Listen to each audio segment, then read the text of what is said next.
विश्वं दर्पणदृश्यमाननगरी तुल्यन्निजान्तर्गतं पश्यन्नात्मनि मायया बहिरिवोद्भूतं यथा निद्रया यस्साक्षात् कुरुते प्रबोधशमये स्वात्मानमेवाद्वयं तस्मै श्रीगुरुमूर्तये नमः इदं श्रीदक्षिणामूर्तये बीजस्यान्तरिवाङ्कुरो जगदिदं प्राङ्निर्विकल्पं पुनः मायाकल्पितदेशकालकलना वैचित्रचित्रीकृतं मायावीव विजृम्भयत्यपि महायोगी वयस्वेच्छया तस्मै श्रीगुरुमूर्तये नमः इदं श्रीदक्षिणामूर्तये तस्मै श्रीगुरुमूर्तये नमः इदं श्रीदक्षिणामूर्तये।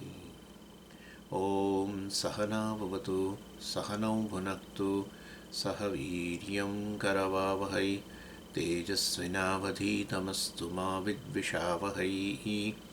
ॐ शान्तिः शान्तिः शान्तिः। सदाशिवसमारम्भां शङ्कराचार्यमध्यमाम् अस्मदाचार्यपर्यन्तां वन्दे गुरुपरम्पराम्।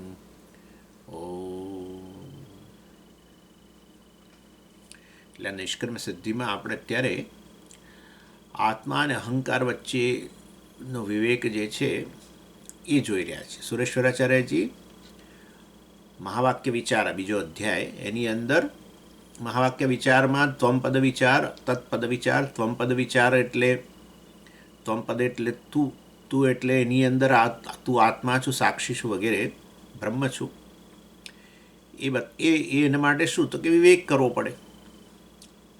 જીવપણું મિથ્યા છે, અહંકાર મિથ્યા છે, એટલે અહંકાર આત્માનો વચ્ચે વિવેક ચાલે છે. અને એમાં આચાર્ય કહી રહ્યા છે કે અહંકાર જે છે એ તો અનાત્મા છે, એ તો અંતઃકરણનો ધર્મ છે. અહંકાર એટલે અહમપણું,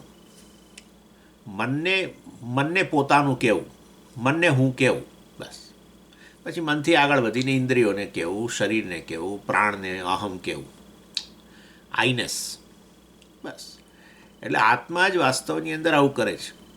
આત્મા જ અંતઃકરણને અહમ કે, અને પછી અંતઃકરણમાં જે કંઈ થાય બધું એ અહમ, જે પ્રવૃત્તિઓ થાય બધી અહમ, હું જ કરું છું. એટલે કરતા બને, ભોગતા બને, પ્રમાતા. એનીવે એટલે એ તો અંતઃકરણનો ધર્મ છે ને. આત્મા તો આત્મા છે, ચૈતન્ય છે. એટલે અહંકાર આત્મા વચ્ચે પણ દેખાય પેલો અહંકાર ચેતન છે ને, એટલે પછી દેખાય ચેતન બને ને. આ રીતે અંતઃકરણ સાથે તાદાત્મ્ય કરીને અંતઃકરણને ચેતન બનતું બતાવે, એટલે પછી અહંકાર ચેતન બનતો, એટલે પછી આ અહંકાર આત્મા વચ્ચે ગરબડ થાય. અને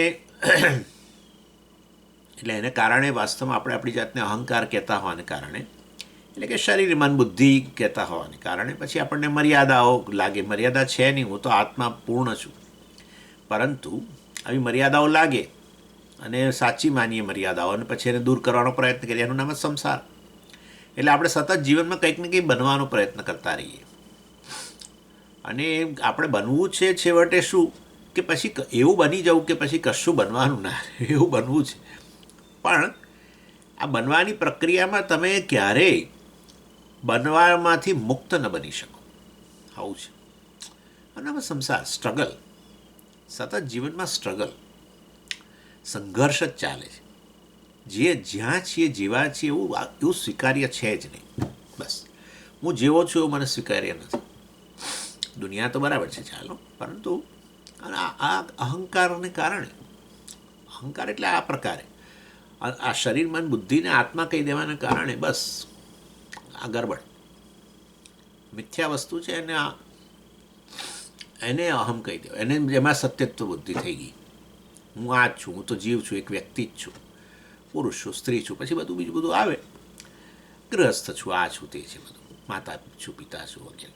એટલે એ પછી બીજી બધી મુશ્કેલીઓ એમાંથી જ આવે. પણ મૂળ તકલીફ આ શરીર મન બુદ્ધિને અહમ કહેવા, એનું નામ અહંકાર. બસ અંતઃકરણમાં ઉપલબ્ધ બનીને અંતઃકરણને જ હું કહી દેવું, ઓનિંગ અપ, અંતઃકરણ હું કહી દઉં, આ રીતે મિથ્યા વસ્તુ છે. અને એ અહંકાર તો અનુભવનો વિષય છે. હા, જતોય રહે છે. ટેમ્પરરી આત્મા, અહંકાર એટલે ટેમ્પરરી આત્મા વ્યવહારની અંદર. સુષુપ્તિમાં તમને ક્યારે હું વ્યક્તિ છું એવો ખ્યાલ રહેતો જ નથી. મતલબ કે અહંકાર લય પામી ગયો છે. આ તો અવર જવર કરનારો છે, પણ એને કોણ જાણે સંભાવ આપણે જાણે સાચો માની લઈએ છીએ. અવર જવર કરે એ સાચો નથી. જે અવર જવર કદી કરે જ નહીં, બધી અવસ્થાઓમાં હાજર જ હોય, એ સાચો આત્મા છે. એ સાક્ષી આપણે કહીએ જ છીએ. એટલે વાસ્તવની અંદર સુરેશ્વરાચાર્યજી એ વિવેક કરીને બતાવવા માગે છે. ત્વમપદનો વાસ્તવિક અર્થ જે છે શું છે? સાક્ષી.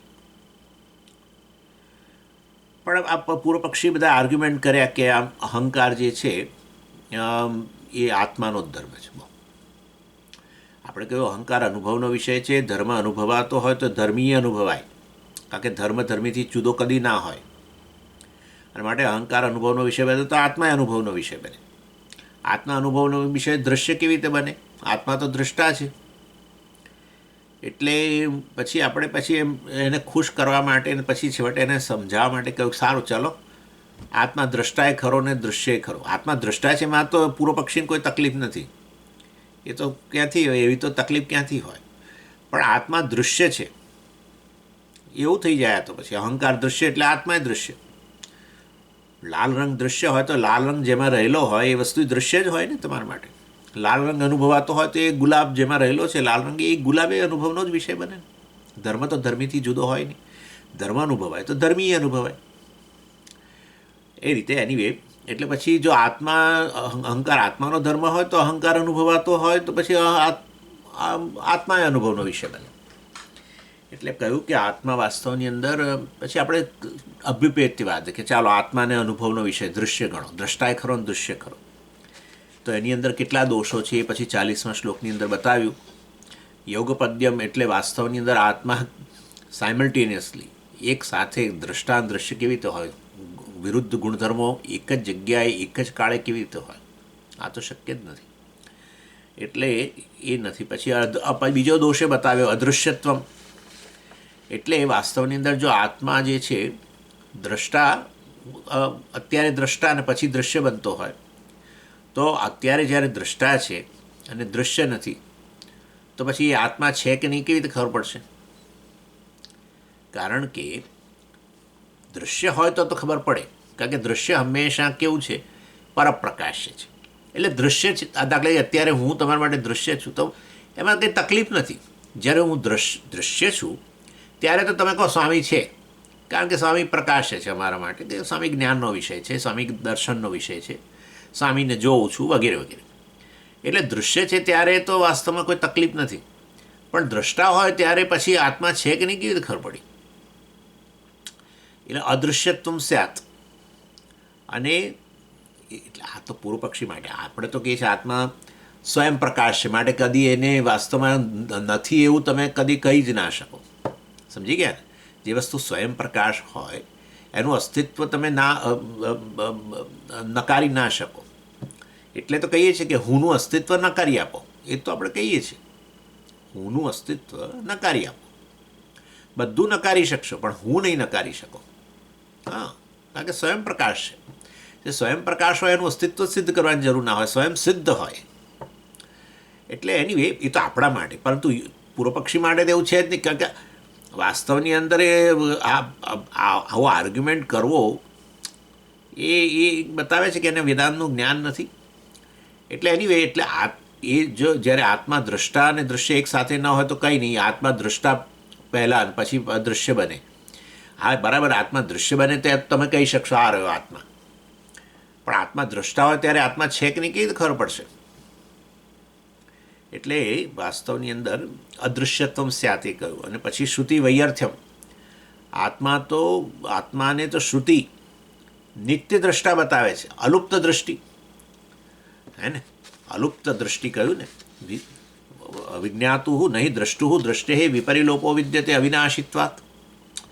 એટલે આ આત્મા, આ સાક્ષી જે છે એનું ચૈતન્ય છે એની ક્યારેય એ દ્રષ્ટિ જે છે, દ્રષ્ટિ એટલે ચૈતન્ય, એનો ક્યારેય લોપ થતો નથી.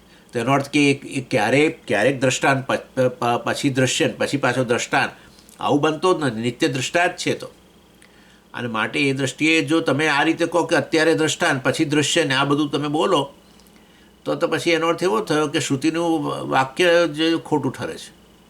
અને માટે એ વસ્તુ નહીં.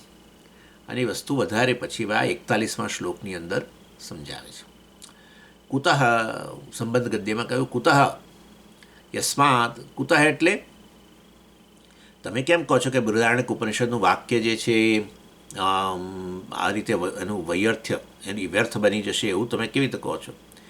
તો કહીએ કે આપણે કહીએ છીએ જુઓ અમે તમને સમજાવીએ. યસ્માત એટલે હવે તમને જે કારણો આપીએ, દલીલો કરીએ, એનાથી અમે તમને બતાવીએ કે આવું જો તમે સ્વીકારશો આત્માને દ્રષ્ટા અને પછી દૃશ્ય ને આવું બધું, તો એ શ્રુતિના વાક્ય જે છે એ વ્યર્થ થઈ જશે. એ અમે તમને સમજાવીએ. એ કહે છે 41મા શ્લોકમાં. નાલુપ્ત દૃષ્ટે દૃશ્યત્વમ દૃશ્યત્વે દૃષ્ટુતા કુતઃ સ્યાચેક દૃક એકમ નિર્દૃશ્યમ જગદ્વા સ્યાત અસાક્ષિકમ. એટલે શું કહે છે, આપણે એક પહેલાં ઉદાહરણ લઈએ. દાખલા તરીકે એક પ્રકાશ છે. પ્રકાશ એટલે કોઈ પ્રકાશનો સોર્સ, જેવી કે લાઇટ કે સૂર્ય કેવી પ્રકારે, અને એ પ્રકાશક થયો. એક પ્રકાશક અને એક છે પ્રકાશ્ય. પ્રકાશક પ્રકાશ્ય વસ્તુને પ્રકાશિત કરે. એટલે એ પ્રકાશક અને પ્રકાશ્ય બે વસ્તુ રહેલી છે. એટલે પ્રકાશક એને કહેવાય કે જે પોતે સ્વયં, એને પ્રકાશિત કરવાની જરૂર ન હોય. નહીં તો પ્રકાશક જ કેવી રીતે બને? પ્રકાશક એટલે એ પ્રકાશનો સોર્સ પોતે હોય. સેલ્ફ ઇલ્યુમિનેશન પોતે જ પોતાનામાંથી જ પ્રકાશ ઉત્પન્ન થાય, એને પ્રકાશક કહેવાય. એક એ. અને તમે જ્યારે કહો કે આ પ્રકાશિત પદાર્થ પ્રકાશ્ય, ત્યારે ડેફિનેટલી એણે આ પ્રકાશક પાસેથી ઉછીનો લીધો હોય ત્યારે જે પ્રકાશ્ય બને, પ્રકાશિત બને. એટલે અને એ પ્રકાશિત જે થાય છે ત્યારે એનો અર્થ એવો થયો કે એનો પ્રકાશ સાથેનો સંબંધ ટેમ્પરરી છે, નેચરલી. એટલે પ્રકાશિત પદાર્થ જે છે એમાં ત્રણ વસ્તુ છે કે એને પોતાનો પ્રકાશ નથી, એક. બીજું છે એનો ટેમ્પરરી પ્રકાશ સાથેનો સંબંધ છે, પ્રકાશક છે ત્યાં સુધી, પછી ક્યાંથી.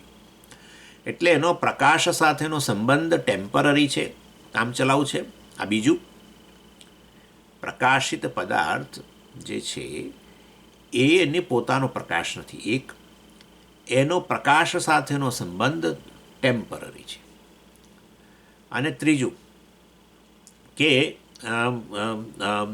એણે પ્રકાશક પાસેથી એ પ્રકાશ ઉછીનો લીધેલો છે અને એના શરીર, એ પદાર્થ પર એ ફેલાયેલો છે. બરાબર છે? આ વસ્તુ નક્કી છે. એવી રીતે વેદાંત કે આપણે વેદાંત શાસ્ત્રની અંદર પણ આ વસ્તુ આપણે સમજી શકીએ. જ્યારે હું કહું કે દ્રષ્ટા કે પ્રમાતા જે કહો તે, ત્યારે એ દ્રષ્ટા વાસ્તવની અંદર દ્રશ્ય પદાર્થોને પ્રકાશિત કરે, જાણે, મતલબ એનું દર્શન કરે, એને પ્રકાશિત કરે, એનો અનુભવ કરે. એટલે એ પ્રકાશક જે છે, દ્રષ્ટા મતલબ પ્રકાશક, એ કેવો હોય? એનો પ્રકાશ સાથેનો સંબંધ હંમેશ માટેનો હોય. બરાબર ને? એનો સંબંધ પ્રકાશકનો પ્રકાશ સાથેનો સંબંધ હંમેશ માટેનો હોય. એટલે આપણે આ દ્રષ્ટા જે છે એ આ સમગ્ર જગતનો જે અનુભવ કરે છે, એને પ્રકાશિત કરે છે, એ દ્રષ્ટાનો ચૈતન્ય સાથેનો સંબંધ કેવો હોય? હંમેશ માટેનો હોય. ચૈતન્ય, આપણા સંદર્ભમાં પ્રકાશ ચૈતન્ય, બીજું કંઈ નહીં. એટલે દ્રષ્ટાનો બીજો કોઈ પ્રકાશ ના હોય. નહીં તો દ્રષ્ટાનો સૂર્ય જેવો પ્રકાશ હોય તો પછી રાત્રે તમારે તો કોઈ બીજી લાઇટની જરૂર જ ના પડે. જ્યાં જ્યાં તમે જાઓ તમારા માટે અંધારા નામની વસ્તુ જ ના રહે ક્યારેય. બરાબર ને? તમારા માટે અંધારા નામની વસ્તુ જ ના રહે જો તમે આવો સૂર્ય જેવો પ્રકાશક હોવ, તમે તો દ્રષ્ટા તરીકે. એટલે આ તો ચૈતન્ય પ્રકાશ, જ્ઞાન પ્રકાશ, એટલે જેના થકી બધી વસ્તુનો અનુભવ થાય, ઇવન સૂર્ય વગેરેનો અનુભવ થાય. ચાલો, પણ એટલે દ્રષ્ટાનો ચૈતન્ય સાથેનો, જ્ઞાન સાથેનો સંબંધ કેવો છે? નિત્ય સંબંધ છે. અને આ એટલે હંમેશ માટેનો સંબંધ છે. અને હવે પેલો આપણે દ્રશ્યનો વિચાર કરો. દ્રશ્ય વસ્તુ શું છે કે જેણે આ દ્રષ્ટા પાસેથી ચૈતન્ય ઉછીનું લીધું છે. આપણા સંદર્ભમાં ચૈતન્ય જ પ્રકાશ છે. દ્રશ્ય એ છે કે જેણે આ દ્રષ્ટા પાસેથી ચૈતન્ય ઉછીનું લીધેલું છે અને એને કારણે એ વાસ્તવમાં પ્રકાશી રહ્યો છે. બરાબર છે? આટલું તો નક્કી ને. ચૈતન્યથી વ્યાપ્ત છે દૃશ્ય. ત્યારે દૃશ્ય બન્યો જ કેવી રીતે? દૃશ્ય બન્યો એનો અર્થ એવો થયો કે એ ચૈતન્યથી વ્યાપ્ત થયો ત્યારે જ. એટલે વાસ્તવની અંદર દ્રષ્ટા જે છે, જેનું ચૈતન્ય જ આ રીતે, દાખલા તરીકે તમે બહાર એટલે બહાર કોઈ પદાર્થ છે, જેમ કે તમે અત્યારે સ્વામીને જુઓ છો, તો તમારું ચૈતન્ય, તમે જે દ્રષ્ટા, તમારું ચૈતન્ય આ અંતઃકરણમાં તો અભિવ્યક્ત થયું છે, પછી ઇન્દ્રિય દ્વારા જાણે કે બહાર આવીને આ સ્વામીના શરીરને પર વ્યાપી ગયો અને એ રીતે સ્વામી શું બન્યા? દ્રશ્ય બની ગયા. ખ્યાલ આવ્યો? દ્રશ્યનું અસ્તિત્વ સિદ્ધ થયું, સ્વામીનું અસ્તિત્વ સિદ્ધ થયું. એનીવે, એટલે કહેવાનો આશય એવો છે કે આ દ્રશ્ય જે છે એ દ્રષ્ટાનું ચૈતન્ય ઉછીનું લે છે અને આ રીતે એ પ્રકાશિત થાય છે, અનુભવનો વિષય બને છે, દર્શનનો વિષય બને છે. ત્યારે દર્શનનો વિષય એને દૃશ્ય કહીએ.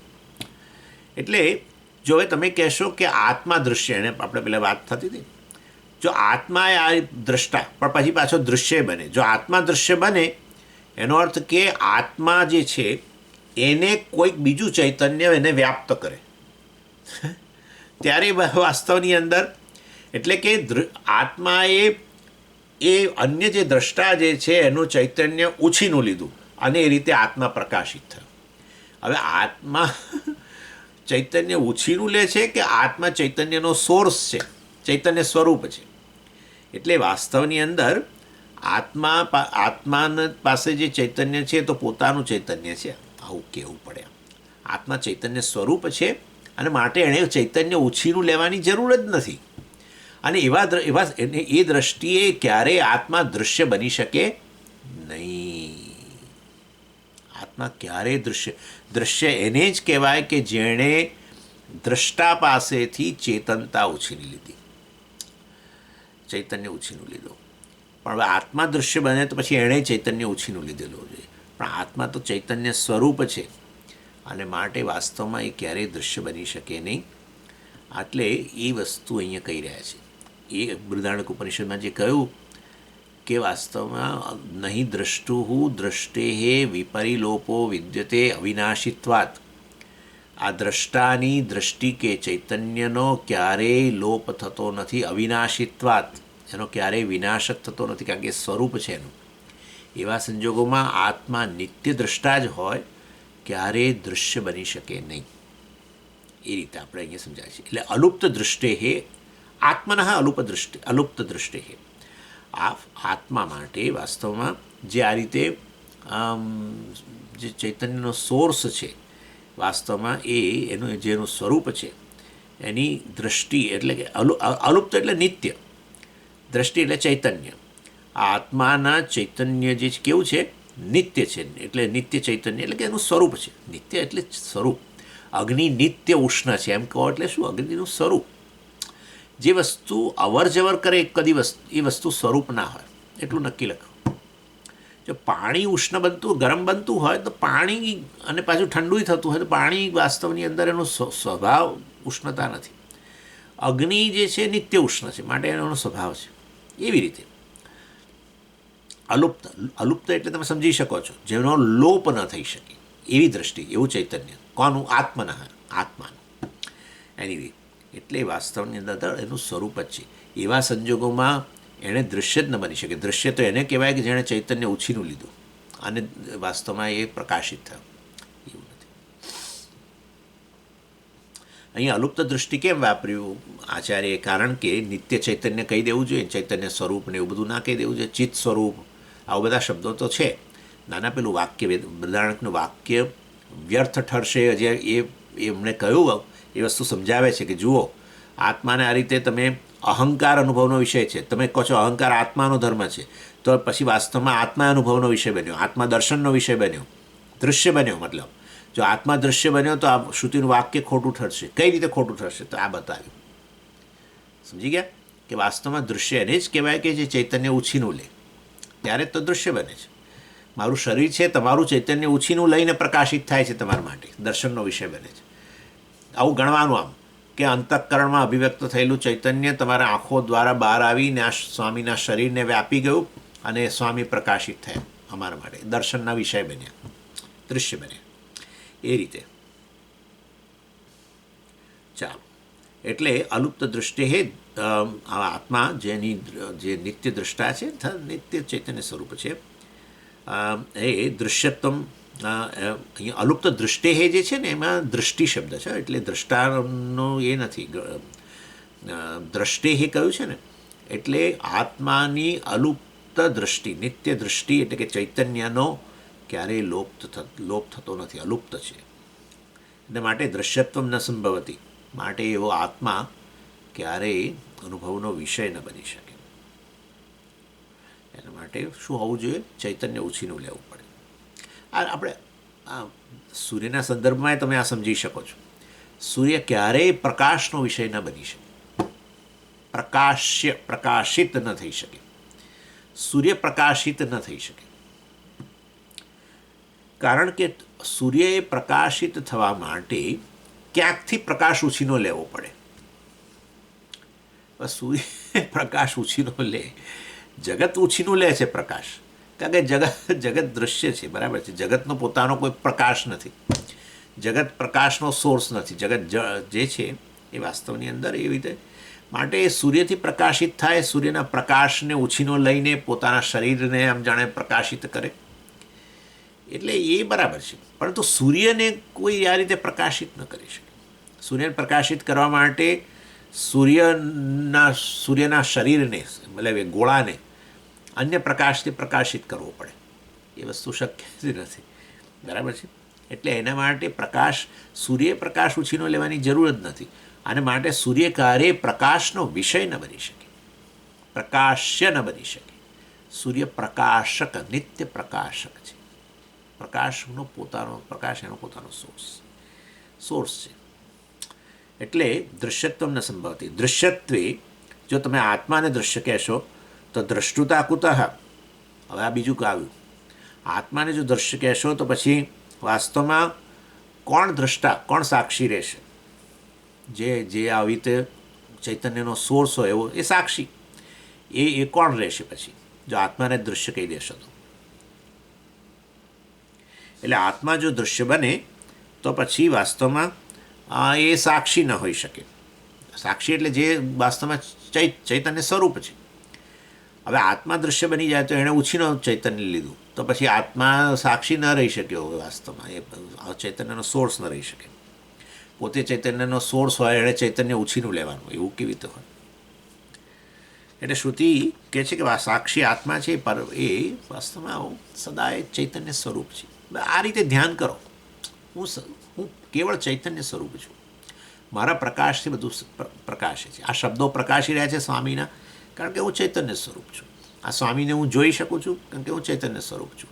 મારા મનમાં આમાં વિચારો ચાલે છે, પ્રકાશી રહ્યા છે બધા, કારણ કે હું ચૈતન્ય સ્વરૂપ છું. આ મને ભૂખ લાગી છે, મને ખબર પડે છે, મારી ભૂખ પ્રકાશે છે, હું ચૈતન્ય છું. બધું પ્રકાશે છે. તમે કેવળ પ્રકાશ સ્વરૂપ છો, સૂર્ય જેવા. બસ આ તમારું સ્વરૂપ છે, પ્રકાશ સ્વરૂપ, કેવળ પ્રકાશ સ્વરૂપ, જેની કોઈ મર્યાદા જ નથી. શરીરની મર્યાદા છે, પણ શરીર તો પ્રકાશિત થાય છે, મન પ્રકાશિત થાય છે, ઇન્દ્રિયો પ્રકાશિત થાય છે, પ્રાણ પ્રકાશિત થાય છે, તમારી મેમરી પ્રકાશિત થાય છે, તમારી લાગણીઓ બધી પ્રકાશિત થાય છે, બરાબર ને? આ જગતે પ્રકાશિત થાય છે, બધું પ્રકાશિત થાય છે. તમે દૃક સ્વરૂપ છો, આપણે જોઈ ગયા હતા ને દૃક દૃશ્યની અંદર. એટલે આત્મા ક્યારેય વાસ્તવની અંદર અનુભવનો વિષય ન બને, બસ આટલું યાદ રાખો. એટલે હંમેશા આ પ્રશ્ન વેદાંતિઓને બહુ જ નડે છે, હંમેશા. અને એ દિશા પકડીને પછી બીજો બીજો એનું ફળ કેવળ ફ્રસ્ટ્રેશન જ છે, બીજું કંઈ છે નહીં. ફ્રસ્ટ્રેશનમાંથી બહાર આવવું હોય તો આ આત્માને આ રીતે દર્શનનો વિષય, અનુભવનો વિષય મનની અંદર બનાવવાનો પ્રયત્ન ન કરશો. જેના થકી તમને બધો અનુભવ થાય છે, બધું પ્રકાશિત થાય છે, એ તમે છો. એટલે હું ચૈતન્ય સ્વરૂપ છું. પણ એ સમજીએ એ અમને એવું થતું નથી, કારણ કે આ દેહ સાથે તાદાત્મ્ય છે ને, જે પ્રકાશ્ય છે એની સાથે તાદાત્મ્ય હોય તો પછી હું પ્રકાશ સ્વરૂપ છું કેવી રીતે ખબર પડે? એટલે વાસ્તવમાં હું દેહ નથી, તો દેહ તો પ્રકાશિત થાય છે. હું દેહ છે કેવી રીતે ખબર પડી? મને ખબર છે ને હું મારો દેહ છે, બસ. તો તમને ખબર છે એ તમે છો, સમજ્યા? એટલે જે જ્ઞાનનો વિષય છે, ખબરનો વિષય છે, એ તમે નથી. આટલું સરળ છે. આ દ્રષ્ટા અને દૃશ્ય ક્યારેય એક ના હોઈ શકે. તમે નિત્ય દ્રષ્ટા છો, જેનો કદી લોપ જ નથી થતો. ઊંઘની અંદર નથી થતો ને. આ બધું લોપ પામી જાય છે. શરીર, મન, બુદ્ધિ વસ્તુ બધી લય પામી ગઈ, બધી ઢંકાઈ ગઈ. કાળા કંબલ હેઠળ, બ્લેન્કેટ હેઠળ બધું ઢંકાઈ ગયું. તમે તોય કાળા કંબલને પ્રકાશિત કરી રહ્યા છો. કશું નથી સ્વામીજી, કશું જ નથી ખબર અંગુમાં. બરાબર છે, કશું જ ખબર નથી, એ તમને ખબર પડી ને. પણ હા, એટલે અનુભવ થયો છે.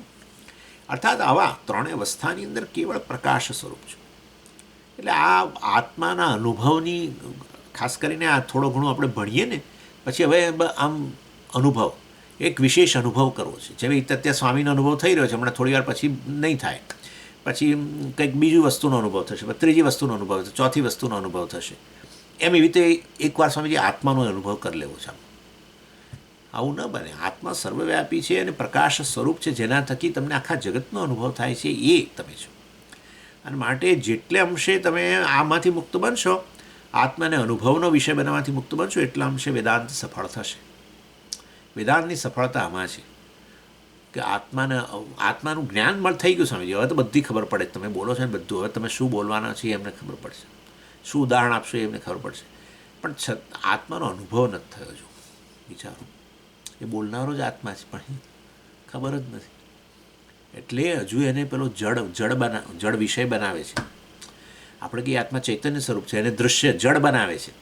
જે આવી રીતે કશાકથી ચૈતન્ય, આત્મા કશાકથી ચૈતન્ય ઉછીનું લેશે, દૃશ્ય બનશે, અનુભવનો વિષય બનશે, એવું વિચારે છે. જોયું આપણે કે કરીએ ગળું ફાડીને કે આત્મા તો ચૈતન્ય સ્વરૂપ છે, તોય હજુ કે ના મારે પણ તોય એને મારે તો ચેતનનો વિષય બનાવો છે અને અનુભવનો વિષય બનાવો છે મારે.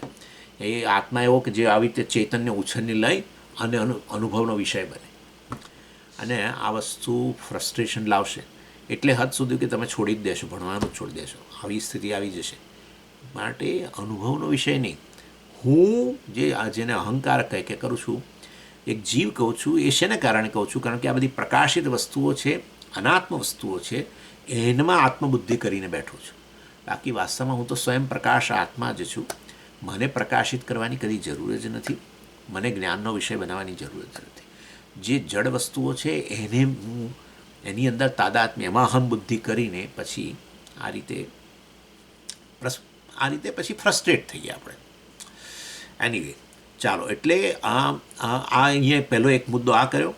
પછી બીજી લાઇનની અંદર આચાર્ય કે પેલો યુગપદ્ય દોષ, યુગપદનો જે દોષ હતો, યુગપદ એટલે પેલો દ્રષ્ટા અને દૃશ્ય એક સાથે, એ જે પહેલાં કહ્યું કે એ દોષ ઉત્પન્ન થશે, એ વસ્તુ હવે આ બીજી લાઇનમાં, 41મા શ્લોકની બીજી લાઇનમાં સમજાવે છે. પૂર્વ પક્ષે એવું કહ્યું હતું કે આત્મા દ્રષ્ટાએ ખરો અને દૃશ્યએ ખરો, એક સાથે. એટલે આપણે પછી કહ્યું કે એવું એક સાથે બંને વિરુદ્ધ વસ્તુ એક જ જગ્યાએ ન હોઈ શકે ને, એ બધું જે કહ્યું હતું એ વસ્તુ ફરી પાછા સમજાવે છે. એટલે પૂર્વ પક્ષી શું કહેવા માગે છે કે જગતમાં બધી જ વસ્તુઓ આ રીતે આત્મા, મન અને બધી વસ્તુ એક સાથે પ્રકાશક અને પછી બધી એક સાથે પ્રકાશ્ય, એમ. એટલે યોગપદ્યમ, આત્મા, દ્રષ્ટા અને દૃશ્ય એક સાથે, અને એવી રીતે મન પણ દ્રષ્ટા અને દૃશ્ય એક સાથે.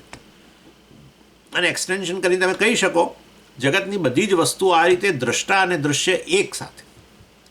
એટલે ઘડો પણ દ્રષ્ટાએ ખરો અને દૃશ્યએ ખરો. કેમ? તો કે આત્મા જેમ દ્રષ્ટા અને દૃશ્ય એક સાથે, એવો ઘડો એક દ્રષ્ટા દૃશ્ય એક સાથે, મન પણ દ્રષ્ટા દૃશ્ય એક સાથે. શું પરિણામ આવે? સુરેશ્વરાચાર્ય કહે છે કે જુઓ, જગતની બધી જ વસ્તુઓ આ રીતે દ્રષ્ટા અને દૃશ્ય એક સાથે બને એટલે જ્યારે બધી જ જગતની વસ્તુઓ દ્રષ્ટાનું સ્ટેટસ હોય, બરાબર છે, ત્યારે કોઈ દ્રશ્ય જ ન રહી શકે. તો પછી બધું જ દ્રષ્ટા બની જાય. શું કહે છે કે દ્રષ્ટા દ્રશ્ય એક સાથે બધું. ઓકે, તો પછી જ્યારે દ્રષ્ટા હોય બધું જ, ત્યારે પછી દ્રશ્ય શું? કશું દ્રશ્ય જ ન રહે. સમજી ગયા તમે? અને વાસ્તવની અંદર એટલે પહેલાં પહેલો આ દોષ કે આ બધું જગતની બધી જ વસ્તુઓ દ્રષ્ટા બની જાય તો પછી કોઈ દ્રશ્ય જ ન રહ્યું. અને વાસ્તવમાં જો બધી જ વસ્તુઓ દૃશ્ય બની જાય તો પછી દ્રષ્ટા જ ન રહે, સાક્ષી એનો ન રહે, તો દ્રશ્ય છે કે નહીં કેથી ખબર પડશે? દ્રશ્ય ત્યારે જ તમારા માટે અત્યારે દ્રશ્ય હું છું કેવી રીતે ખબર પડી? સમજ, હું દ્રષ્ટા છું, બેઠો છું ને અહીંયા જોઉં છું ને તમને. હા, તો પણ જગતની બધી જ વસ્તુઓ આ રીતે દૃશ્ય બની જતી હોય તો કોઈ દ્રષ્ટા જ સાક્ષી રહ્યો જ નહીં, તો એવા સંજોગોમાં દ્રશ્ય છે કે નહીં કેવી રીતે ખબર પડશે? ખ્યાલ આવ્યો તમને? એટલે એ રીતે વાસ્તવમાં બંને પ્રકારના દોષ આ અહીં બતાવે છે. એટલે જગતનું કશી વસ્તુ રહેશે જ નહીં. શું? જે બધી જ વસ્તુઓ વાસ્તવમાં જ્યારે બધી જ વસ્તુઓ દૃશ્ય બની જાય અને એનો કોઈ દ્રષ્ટા ન રહે તો જગતમાં કશું રહેશે જ નહીં. કશું કંઈક દ્રષ્ટા વગર દૃશ્યનું અસ્તિત્વ કેવી રીતે સિદ્ધ થશે? અને માટે દ્રશ્ય વસ્તુ જ કોઈ નહીં રહે. અને અથવા જગત આંધ્ય, એને આંધ્ય પર કહેવાય. જગત જાણે કે અંધકાર થઈ ગયો, કોઈ વસ્તુ દૃશ્ય જ ન રહી. અને જ્યારે કેવળ દ્રષ્ટા જ હોય ત્યારે કોઈ દૃશ્ય વસ્તુ જ ન રહી, એટલે જગત નામની વસ્તુ જ ન રહી. અને જગત બધી જ વસ્તુ જ્યારે દૃશ્ય બની જાય ત્યારે એનો દ્રષ્ટા જ ન રહે, તો દ્રષ્ટા જ ન રહે તો પછી દૃશ્યનું અસ્તિત્વ કેવી રીતે સિદ્ધ થશે? એટલે બધું દ્રષ્ટા હોય તો કશું દૃશ્ય જ ન રહ્યું એક, અને બધું દૃશ્ય હોય તો પછી એનો દ્રષ્ટા ન રહ્યો તો પછી એનું અસ્તિત્વ કેવી રીતે દૃશ્યનું અસ્તિત્વ સિદ્ધ થશે? એમ કહેવાનો આશય છે. એટલે યોગપદ્ય સતી એકમ દૃક નિર્દૃશ્યમ સ્યાત.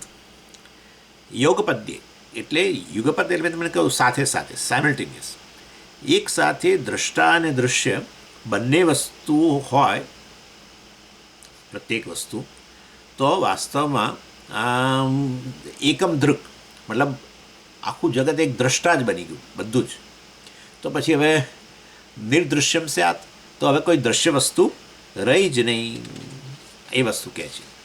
અને આ તો શેના જેવું પેલા આશ્રમ, આપણા 4 આશ્રમો છે ને, 4 આશ્રમોમાંથી બ્રહ્મચર્ય આશ્રમ, ગ્રહસ્થ આશ્રમ, વાનપ્રસ્થ અને સંન્યાસ. હવે તમે જુઓ તો બ્રહ્મચારીઓએ કોના પર નભે છે? આ બધા ગૃહસ્થો એમને નભાવે, એમની ફી ભરે ને એમની આ ભરે ને એમને સ્કૂલના યુનિફોર્મો ને વિદ્યાર્થી અવસ્થા. બ્રહ્મચર્ય આશ્રમ બધો આધાર કોણ? ગૃહસ્થો. પછી વાનપ્રસ્થો, એ તો કશું કમાતા નથી, તો એમને કોણ ભિક્ષા આપશે? ગૃહસ્થો. સંન્યાસીઓને કોણ ભિક્ષા આપશે? ગૃહસ્થો. એટલે ગૃહસ્થો કહે છે કે અમે કંઈક ગુનો કર્યો છે? આખા બધાને આખી જિંદગી અમારે જ આ બધાને પાળા પોષા કરવાના છે? લો તારા અમે જ કૂદકો મારી દઈએ. એટલે ગૃહસ્થ જ જો હવે સંન્યાસી બની જાય, બધા ગૃહસ્થો એક સાથે માની લો, તો કોણ પોષણ આપશે? એના જેવું છે. એટલે જો આખું જગત દ્રષ્ટા બની ગયું તો પછી કોઈ દ્રશ્ય નામની વસ્તુ જ ન રહી. અને જગત આખું દ્રશ્ય બની ગયું તો દ્રષ્ટા જ ન રહ્યો તો પછી જગત છે કે નહીં કેવી રીતે ખબર પડી? સમજી ગયા? એટલે એ દ્રષ્ટા દ્રશ્ય એક સાથે ન રહી શકે. આ વસ્તુ અહીંયા કહી રહ્યા છે. એટલે પહેલી મુશ્કેલી એ કંઈક એકમ દૃક નિર્દૃશ્યમ સ્યાત. જગત નિર્દૃશ્ય, એકમ દૃક, બધું એક દ્રષ્ટા જ છે આખું જગત, તો પછી નિર્દૃશ્યમ, કશું દૃશ્ય વસ્તુ રહી જ નહીં. અને બીજો પ્રોબ્લેમ જે કહ્યો કે બધું દૃશ્ય બની ગયું, તો એવા સંજોગોમાં આત્મા આ રીતે અનાત્મ દૃશ્ય બની ગયો, તો પછી હવે વાસ્તવની અંદર ખરેખર જગતનું અસ્તિત્વ કોણ સિદ્ધ કરશે? દ્રષ્ટા વગર, સાક્ષી વગર, ચૈતન્ય વગર કોણ સિદ્ધ કરે? એટલે એકમ દૃક નિર્દૃશ્યમ સ્યાત એ તો કહ્યું, અથવા જગત વા અસાક્ષિકમ સ્યાત. આ બીજું કે આ જગત જે છે, આ સમગ્ર જગત જે આ રીતે આત્મા અનાત્માનું મિશ્રણ છે વાસ્તવમાં, પરંતુ જો બધું જ આ રીતે દૃશ્ય બની ગયું તો અસાક્ષિકમ સ્યાત, તો પછી હવે સાક્ષી કે એનો દ્રષ્ટા જ ન રહ્યો. અને એવા સંજોગોની અંદર દર્શન દૃશ્ય જગત છે કે નહીં એ જ ખબર નહીં પડે, પતી ગયું. એટલે પેલું જે સર્વ વ્યવહાર લોપઃ જે કહ્યું હતું પહેલાં, સર્વસંવ્યવહાર લોપઃ, વ્યવહાર જ ન રહ્યો, જ્ઞાન વ્યવહાર દર્શન વ્યવહાર જ ન થઈ શકે. દર્શન વ્યવહાર ત્યારે જ થાય જ્યારે દ્રષ્ટા અને દૃશ્ય બંને હોય. જે દ્રષ્ટા હોય દ્રષ્ટા હોય, દૃશ્ય હોય દૃશ્ય હોય. દ્રષ્ટા અને દૃશ્ય બધું એક સાથે, જે દ્રષ્ટા એ જ દૃશ્ય એક સાથે એ જ વખતે, આવું તો શક્ય જ નથી. એ વસ્તુ અહીં કહી. અને પછી એ વસ્તુ જે આપણે જ્યાં દલીલ કરી એને દૃઢ કરવા માટે 42મા શ્લોકની અંદર આગળ કહે છે. અહીંયા પહેલાં એના સંબંધ ગદ્યમાં કહે છે, ઉક્ત યુક્તિમ દૃઢીકર્તુમ આગમ ઉદાહરણ ઉપન્યાસ. ઉક્ત યુક્તિમ દૃઢીકર્તુમ, જે આપણે દલીલો કરી આ વસ્તુ બતાવવા માટે કે આત્મા નિત્ય દ્રષ્ટા છે વગેરે, આત્મા ક્યારેય દૃશ્ય ન બની શકે. આત્મા દૃશ્ય ન બને તો પછી અહંકાર આત્માનો ધર્મ ન હોય. અહંકાર તો દૃશ્ય છે. અહંકાર અવરજવર કરે છે. અહંકાર હું અત્યારે વક્તા છું એ મને ખબર છે, હું પછી ભોગતા બનીશ, નાસ્તો કરીશ તે મને ખબર છે. અર્થાત અહંકાર તો અનુભવનો વિષય છે. અહંકાર રહેતો નથી સુષુપ્તિમાં એ મને ખબર છે. આ રીતે જે સાક્ષી છે એના માટે અહંકાર અનુભવનો વિષય છે. તમે કહો છો એ અહંકાર સાક્ષીનો જ ધર્મ છે, તો અહંકાર અનુભવનો વિષય તો સાક્ષી અનુભવનો વિષય બન્યો, સાક્ષી દૃશ્ય બની ગયો. અરે સાક્ષી દૃશ્ય ન બની શકે, સાક્ષી તો નિત્ય દ્રષ્ટા છે. એના માટે આટલી બધી આપણે દલીલો કરી શ્રુતિનું પણ વગેરે. એને પાછું વધારે દ્રઢ કરવા માટે વળી પાછું આચાર્ય ઉક્ત યુક્તિમ દૃઢીકર્તુમ, એટલે આજે આગળ યુક્તિ એટલા બધી દલીલો જે કરી આત્માના નિત્ય દ્રષ્ટાપણું સિદ્ધ કરવા માટે, ચૈતન્ય સ્વરૂપ છે સિદ્ધ કરવા માટે, અને એ રીતે અહંકાર આત્માનો ધર્મ ન બની શકે એ વસ્તુ સિદ્ધ કરવા માટે ઉપન્યાસ, એટલે દૃઢીકર્તુમ ઉપન્યાસ, અર્થાત એનો અહીંયા પ્રેઝન્ટેશન. ઉપન્યાસ એટલે પ્રેઝન્ટેશન કરે છે. શાનું? આગમ. આગમ એટલે પાછું શ્રુતિનામાંથી કેટલાક કોટેશનો વળી પાછા પ્રેઝન્ટ કરે છે, અહીંયા બતાવે છે. દૃઢીકર્તુમ, આપણે જે દલીલો કરી એને વધારે દૃઢ કરવા માટે. એટલે આપણે આટલું વસ્તુ યાદ રાખવાની. જુઓ, અહીંયા એક વસ્તુ નક્કી છે કે તમે દાખલા તરીકે આ ચેલેન્જ લો, કોઈક તમને ચેલેન્જ કરે કે જગત મિથ્યા છે અને બ્રહ્મ સત્ય છે કે આત્મા સત્ય છે, એમને શ્રુતિ જાણે છે જ નહીં, વેદ કહેતું જ નથી, અને સ્વતંત્ર રીતે સિદ્ધ કરીને બતાવો જગત મિથ્યા છે, ન સિદ્ધ થઈ શકે, ન સિદ્ધ થાય. ખાસ ખ્યાલ રાખજો. એટલે આ દરેકે દરેક જગ્યાએ આચાર્ય શ્રુતિ પ્રમાણ દ્વારા સિદ્ધ કરે છે. પછી દલીલો કરીએ, શ્રુતિ પ્રમાણને સિદ્ધ કરી, શ્રુતિ પ્રમાણને આધારે, જેમ કે કહ્યું નહીં દ્રષ્ટુ દ્રષ્ટે વિપરીલોપો વિદ્યતે અવિનાશિત્વાત, એ વાક્ય છે. નિત્ય દ્રષ્ટા છે આત્મા, ચૈતન્ય સ્વરૂપ છે, અને માટે આ બધું દ્રષ્ટાદૃશ્ય શક્ય ન બને, એમ કરીને આપણે દલીલો પછી ઘણી કરીએ, એમાં એ ચાલે. પરંતુ સ્વતંત્ર રીતે શ્રુતિનો આધાર વગર દલીલો કરીને જગતનું મિથ્યાત્વ કે આત્માનું સત્યત્વ સિદ્ધ ના થઈ શકે. કારણ કે આત્મા કદી આ રીતે અનુભવનો વિષય જ નથી બનતો. કેવી રીતે બતાવશો કે આ જુઓ આ રહ્યો આત્મા, અને એ હંમેશા રહે છે, અને આ જગત છે જુઓ એની સાથે એનાથી અભિન્ન છે, આ જગત જઈ રહ્યું છે જુઓ, જગત લય પામી જશે, પેલો આત્મા રહી જશે, જોઈ લેજો. અહીંયા આવું બતાવી જ નહીં શકો. માટે આત્મા વાસ્તવમાં સર્વવ્યાપી છે, એક અદ્વિતીય છે, સ્વતંત્ર રીતે સિદ્ધ જ નથી શકે.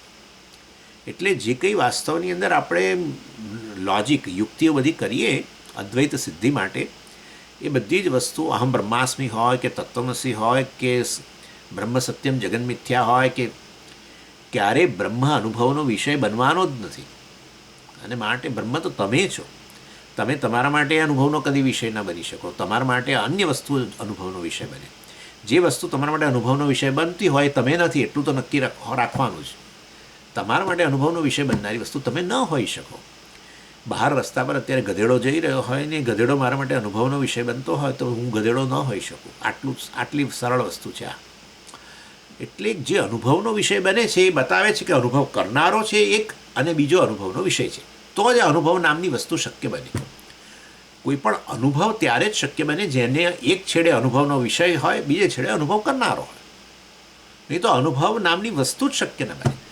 બંને દાખલા અનુભવ કરનારો અનુભવનો વિષય હોય અને અનુભવનો વિષય અનુભવનો જ વિષય હોય, તો પછી કેવી રીતે અનુભવ થશે? અનુભવ ક્યારે થાય કે અનુભવ કરનારો તો હોવો જોઈએ ને. અને અનુભવ કરનારો અને અનુભવનો વિષય બંને ભિન્ન હોવા જોઈએ. તો પછી એટલે બંને સ્વામીજી બધું અનુભવનો જ વિષય છે. તો અનુભવ કરનારા વગર અનુભવનો વિષય છે કે નહીં કેવી રીતે નક્કી થશે? બસ એ કહેવાનો આશય છે. એટલે જો અનુભવ કરનારો અને અનુભવનો વિષય બે હોય તો બંને ભિન્ન છે એકબીજાથી, આટલું તો નક્કી જ છે. એટલે એક ચૈતન્ય સ્વરૂપ છે, બીજું જળ છે, મિથ્યા છે વગેરે બધું પછી છે. પણ પહેલાં આ સિદ્ધ કરવું પડે. અને ચૈતન્ય સર્વવ્યાપી છે, અદ્વિતીય છે, આકાશને પણ સમાવીને રહેલું છે. આકાશ પણ એમાં ભાગ ન કરી શકે વગેરે વગેરે. આ બધી વસ્તુઓ પહેલાં આ વેદનું પ્રમાણ, વેદના વાક્યને આપણે પહેલાં આધાર તરીકે લઈ અને પછી આપણે બધું બતાવી કે જો આ રીતે અદ્વિતીય વગેરે એના માટે દલીલો કરીએ. પરંતુ એટલે એ અહીંયા ફરી પાછું આચાર્ય જુઓ, ફરી આગમ ઉદાહરણ વળી પાછું એના માટે શ્રુતિના વાક્યો પાછા કોટ કરે છે.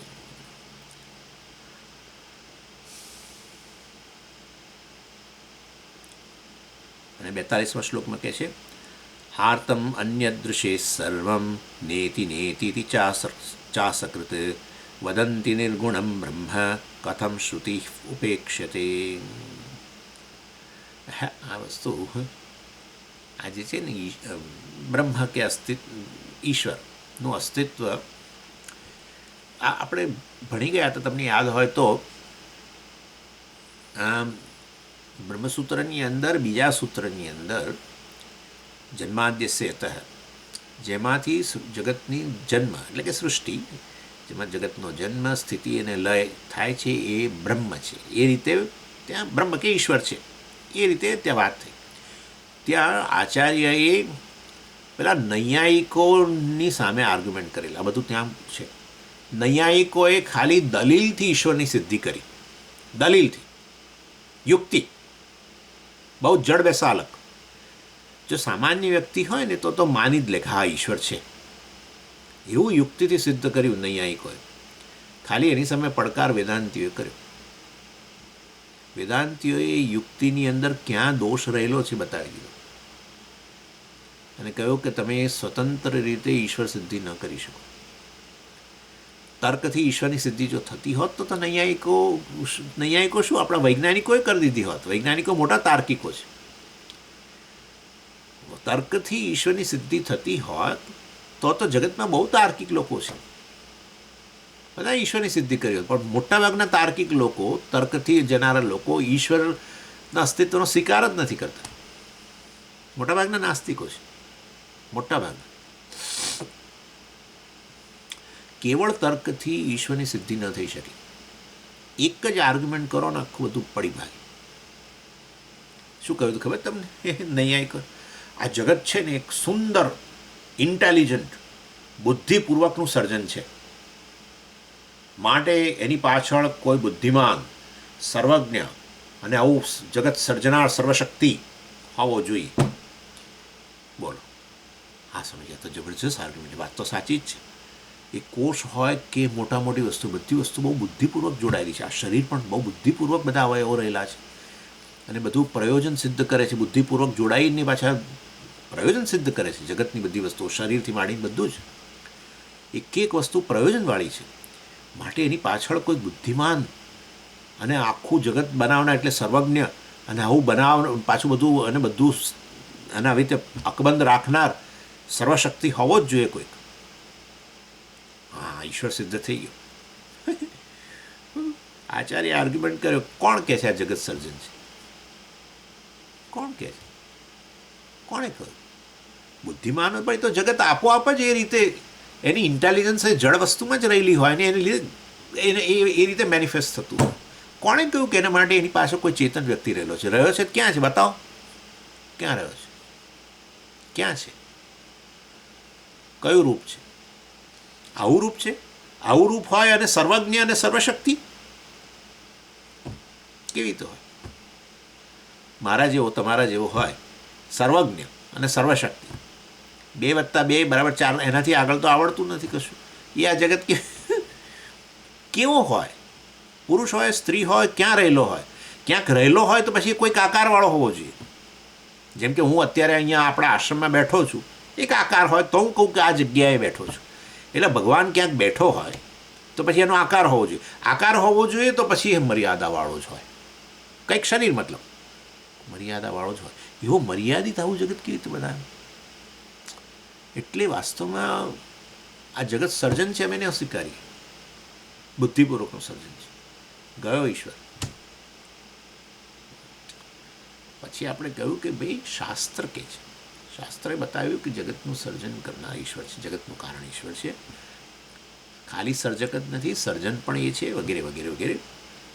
એ શ્રુતિના વાક્યોનો આધાર લઈને દલીલ કરો. બસ જેને શ્રુતિમાં શ્રદ્ધા હશે સ્વીકારે, ન શ્રદ્ધા હોય નહીં સ્વીકારે, એની ચિંતા નહીં. એ કોઈ આપણે કંઈ ઠેકો નથી લીધો કે લોકો ઈશ્વરનો સ્વીકાર કરે. શા માટે એવો ઠેકો લઈને ફરવાની જરૂર?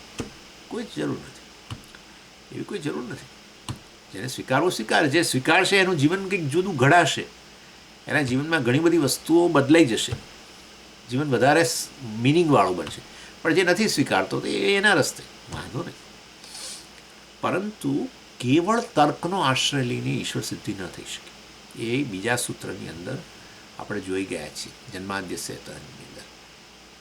હવે અહીંયા અત્યારે આ 42મા શ્લોકની અંદર આપણે પછી જોઈશું કે શ્રુતિનો આધાર લઈને કેવી રીતે આ આત્મા જે નિત્ય દ્રષ્ટા છે અને એ જ સત્ય છે, એનાથી અન્ય સર્વ મિથ્યા છે વસ્તુ બતાવે છે. જોઈશું આપણે પછી.